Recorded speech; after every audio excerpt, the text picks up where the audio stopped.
Welcome to part 2 of the pilot episode.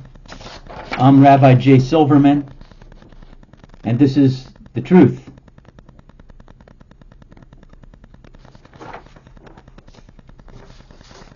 It's made in conjunction with the Mitzvah Project, www.themitzvahproject.org. I encourage everyone to check out my website, and if you feel like it, please make a donation. The money will be used for various purposes, and you'll see many of them on the website. I'm wearing this hat because I bought it. It's a real Israeli Green Beret. It's from military intelligence. And after I bought it, I felt kind of funny about wearing it because I didn't really participate in the Israeli Defense Forces. So I called the IDF, the Israeli Defense Forces, and told them it was an emergency and I needed to speak to someone about it. And I explained to them that I had worked with the United States government in the past and helped to save the city of Chicago and White House and Disney World and Mar-a-Lago and a few other things. And they put me in touch with the Deputy Defense Minister at that time, whose name was Ze'ev Boyam. Some people pronounce his name Ze'ev Boyam. And I spoke with him and I said, God sent me a message and you need to protect the oil refineries and fuel depots. And we discussed the situation and he thanked me. And I guess I told him about the hat, or maybe he knew about it, but he told me I could wear it anytime I want and I could wear it with pride. Shortly thereafter, there was an attempt to blow up some of the fuel depots. And when I spoke with him about it, I was clear and I said, it's not the tanker trucks leaving the fuel depot, it's the empty tanker trucks that are entering. And he knew what I was talking about. So I'm proud to wear this hat. It's a real Green Beret from the Israeli Defense Force. Now, I also want to say that I'm thankful that President Trump and others are working diligently to have the hostages released from Gaza. It's a very difficult situation. I'm thankful that I'm not part of the hostage negotiating team because it's a very difficult situation and a very difficult job. They're releasing prisoners, and these people, many of them are murderers. But it's important to get our people back. And there's people from other nations too, including the United States, Russia, Taiwan, or Thailand, and other places. And I pray that God will help us to get them released quickly. Regarding this show, as I've said before, I'm not going to give you any names of anybody, and I don't want this to be taken out of context. I'm not an employee of the United States government. I never was an employee of the United States government. I did work with the United States government in certain capacities, mostly in real estate business with the Department of Agriculture, as a packager for the what was known as the Farmers Home Administration. It's now known as Rural Development, and it's there to help people who live in rural areas to own their own home. If you are of a limited income and you want to live in these areas, you can look this up. It's called Rural Development. If you have very good credit and your income's not too high, there's ways that you can own your own home, and sometimes the government will even subsidize your mortgage. Now, in my earlier show, or in the first episode of the pilot show, I discussed how God helped me save the city of Chicago from a nuclear explosion. This was really why I spoke with this particular gentleman, who was a family friend and a prominent attorney in Miami. I won't give you his name because it's not necessary at this point. However, he had a reputation as being always right. Believe it or not, everything he said came true. And everything that I discussed with these two agents or officers from the CIA has also come true. And so I expect everything else that I discussed with them will come true as well. It happened in 2003. It was on March 21st of 2003. And it was at Meigs Field, which was an airport in downtown Chicago. It was a small plane that had a nuclear bomb in it. They caught the pilot as he was walking out to the plane, and he was planning to fly it into the Sears Tower, which at that time was the tallest building in the world as far as I know. It's now called the Willis Tower, but when I knew it, it was called the Sears Tower. That would have decimated the entire city of Chicago. I estimate a minimum of 2 million people would have died. The Board of Trade would have been destroyed. The options exchange, and the entire city of Chicago would have been decimated. There's a lot more to the story, and I'll go into detail. I did work with a sergeant from the Florida Sheriff's Department. It's not necessary that I tell you at this time exactly where or what county and so forth.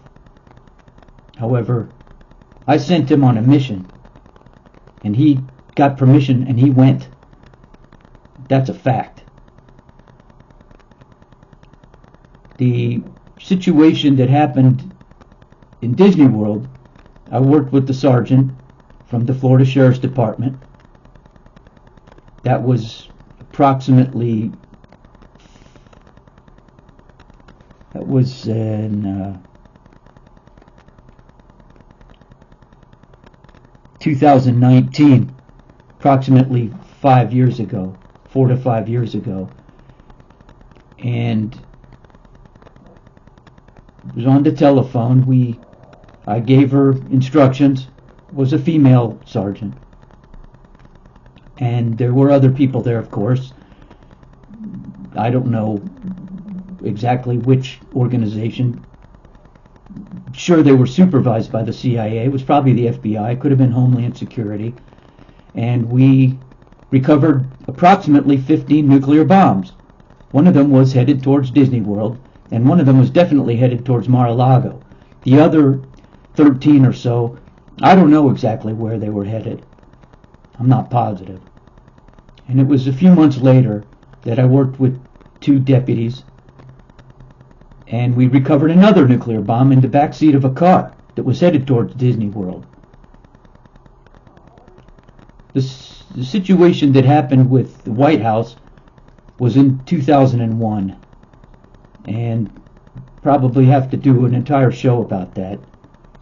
However, I'm sure that the White House would have been destroyed. It was not a nuclear bomb. However, quite sure that it would have been destroyed and burned to the ground. And the last one happened a couple years ago. I was on the phone with a friend of mine. I still consider him a friend. And he was in his car, and there was a vehicle parked in an area that car was parked in an area where it wasn't supposed to park. And a man got out and he was taking pictures. And I said to him, that seems suspicious. He said, no, it's probably nothing. I said, well, can you see his license plate? He said, sure, I can see it clearly. I said, well, call it in. So he said, okay, hold on. And he called it in, and he got back on the phone. We talked for probably another 15, 20 minutes or so. And I asked him, did they get back to you about this license plate? He said, no, it's probably nothing. And then he said, oh, they're calling me now. Hold on, I got to put you on hold. And I waited a little bit, and he got back on the phone. He said, they're escalating this, meaning it's serious. So we had to go, and we hung up. I spoke with him later, a few weeks later, could have been a month, probably 3 to 4 weeks, and I asked him about it. And he said, oh, was that you? I said, of course it was me. He said, well, that was extremely important, and he thanked me. And I asked him about it, and he said, no. I asked him if it was something nuclear. He said, no.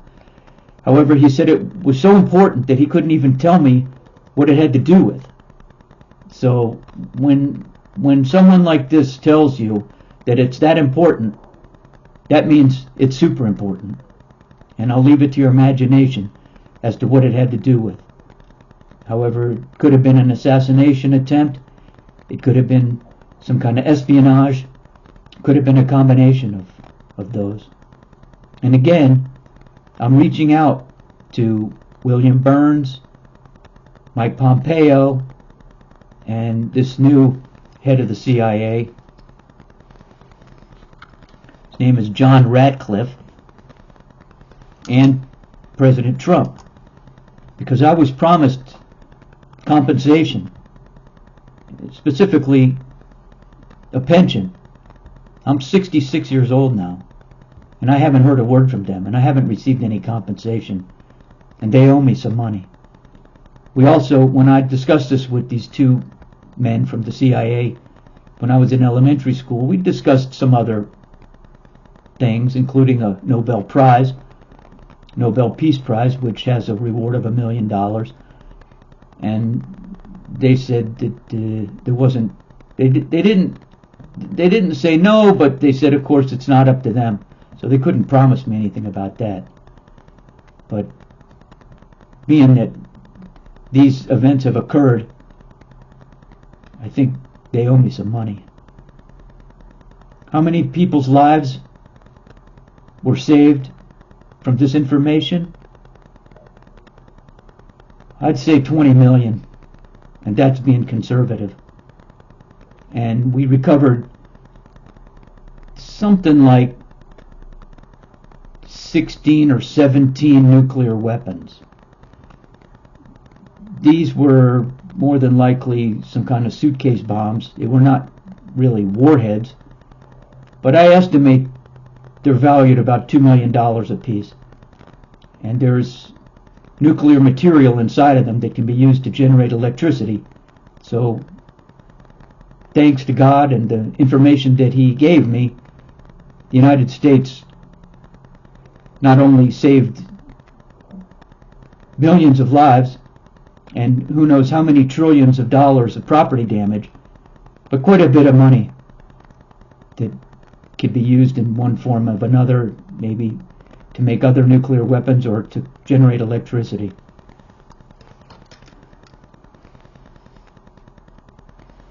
By the way, when they came to visit me at Ludlam Elementary, they wanted me to go to a school in Langley, Virginia, that's affectionately known as the Farm.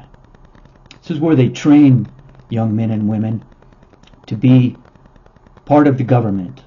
And I asked them about it, and they said, well, Jay, we'll train you for whatever you're best suited for. And I asked them about it again, and they said, it's whatever you're best suited for. Some people go into the CIA, some go into the FBI, some go into the military, some go into other parts of the government. But this is a training facility, and they wanted me to go. And there were a number of reasons why I didn't go. It was quite a lengthy discussion about it. And I felt that it would be best if I didn't go. We discussed the possibility of becoming a knock. This is a not official cover. It means you're working for the government, but in a non-official way. And I joked with them about it and said, something about a knock-knock. And then I told them a joke, a knock-knock joke, that I'm sure that God enjoys. It's told by little children, and I'll tell you about it someday. And they wanted to know, well, how am I going to get trained, and how am I going to be ready? How can I accomplish these tasks? And I told them that I would watch TV shows and read books and do my best to learn about these kind of things.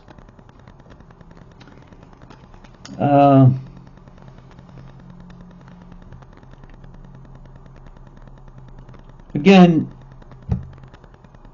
in the following shows, we'll talk about the Torah. I'll tell you about God as best as I can.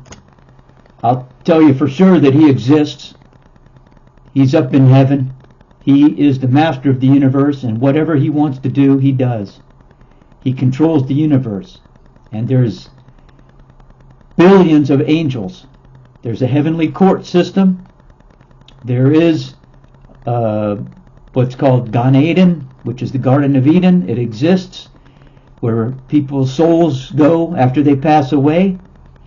And there's another area called Gehenna, affectionately or non-affectionately known as hell, where some people go until they are purged of their sins, and perhaps they're allowed to go into heaven afterwards, or perhaps their souls are completely destroyed and that's the end of them.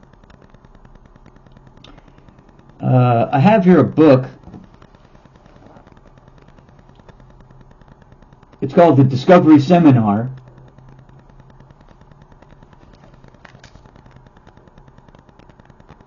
Was originally given by an organization called Aish HaTorah, which means the fire of the Torah. It's a course that's given, and they clearly teach how the Torah is true, and it's been proven to be true. When I refer to the Torah, or Torah, it means teachings or instructions. This is from the book of Genesis. I mentioned it as the book of creation. It's actually the beginning. The first book is called Breshit, which means in the beginning. There are other books. There's another book called the Sefer Yetzirah, which is actually the book of creation. It's a book about the Kabbalah, which are some of the mystical aspects of the Torah. However, the Torah as we know it, the written Torah, consists of 5 books, the 5 books of Moses: Genesis, Exodus, Leviticus, Numbers, and Deuteronomy. These are not the Hebrew words, which are Breshit, Shemot, Vayikra, Bamidbar, and Devarim. The written Torah existed prior to the creation of the universe. It's actually the blueprint for creation. It was written by Hashem, later dictated to Moses, word for word, letter for letter, and he wrote it down on parchment. It's been tested in very many ways and proven to be true. One of the ways it was tested was by using what's known as gematria. This is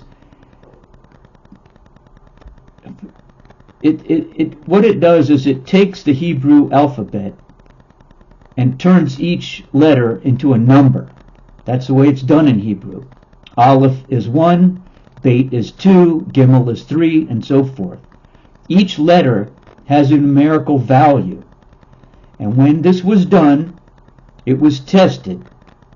And the statistical odds of it being written by a human being were more than 33 trillion to 1. That's right, 33 trillion to 1. That means that a human being could not write this book. Besides the fact that you can read it, and of course it's been translated into English and other languages,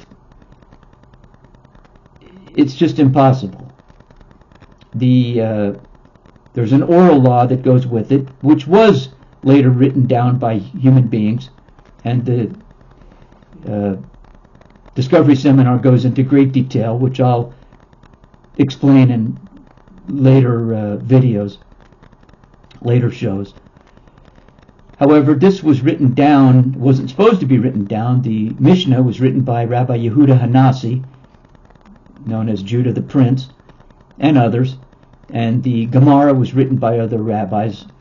This, along with the Midrash and other books, is known as the Talmud. We have other books, including the Zohar and the Sefer Yetzirah, the Bahir. These are the books of the Kabbalah, which are, as I mentioned, are the mystical aspects, which go into great detail about how God created the universe and so forth. So just know that the Torah is true, and whatever it says in there is extremely accurate, and we're supposed to follow these teachings. There are 613 commandments, 248 positive mitzvot, 365 negative mitzvot, meaning 248 things that Jewish people are supposed to do, and 365 things that Jewish people are not supposed to do. This is only for Jewish people. People who are not Jewish do not have to do this. And there's a lot more to it than that. There are 7 laws of Noah, known as the Noahide laws. These 7 laws are incumbent upon all people, Jewish or not Jewish. It's part of the 613 mitzvot. 6 of them were given to Adam in the Garden of Eden, or after he and Eve were kicked out of the Garden of Eden. And the 7th one was given to Noah, which is the prohibition, or the prohibition against hurting animals. It was meaning at that time Noah was allowed to eat meat. Prior to that, human beings were not supposed to eat meat. So they're called the Noahide laws in his honor. Now again, I want to mention the Mitzvah Project. Please go to my website and learn about the Torah and the 613 mitzvot and the 7 laws of Noah. And I urge you to make a donation. This money will be used to save lives, to help children, to feed people, and God willing, someday to build the 3rd temple on Mount Moriah. And there's a question about exactly where the 3rd temple should be built. The majority of the Jewish people want it built where the Dome of the Rock is today, in the center. I don't think so. And there's plenty of people who don't think so either. There's an area just to the north that's vacant. And when the proper archaeology is done, if we can find the Golden Ark, the Ark of the Covenant, which is more than likely buried in there in a vault, along with some other things, it will pinpoint the location of the first temple. It's a complicated issue, but I don't see any need to destroy the Dome of the Rock or to have it moved or rebuilt, and not only because it's not the right location, but because it's more than likely going to upset a lot of people. So that's about it for the pilot. Stay tuned. I'll go into great detail about these 2 men from the CIA that came to see me when I was at Ludlam Elementary. I'll tell you another story about when I had to meet with the principal of Ludlam Elementary. He wanted to kick me out of school. And God had me reveal to him that his wife was cheating on him with his best friend, and he caught them. I'll tell you about the time I met Tom Cruise. We had a great conversation. I wasn't there. It wasn't just the 2 of us. It was during the filming of the movie Cocktail. There were other people there. We had a great discussion, and I think I helped him a little bit here and there. And other things that happened during the filming of that movie. I was also an extra in the movie Code of Silence with Chuck Norris, and an extra in a movie called Vice Versa with Judge Reinhold and Fred Savage. And I'll tell you about the screenplay I wrote called Hot Roddin'. I had some help. I had a relative who was he was one of the owners of United Artists and a well-known producer, produced hundreds, if not thousands, of movies, and many that won Academy Awards. And some of the other famous people that I met, including Walter Payton, Michael Jordan, so many.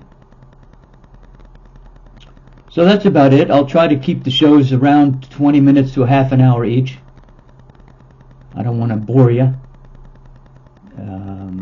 Thank you for watching, and may God continue to bless you and your family and friends always. Bye for now.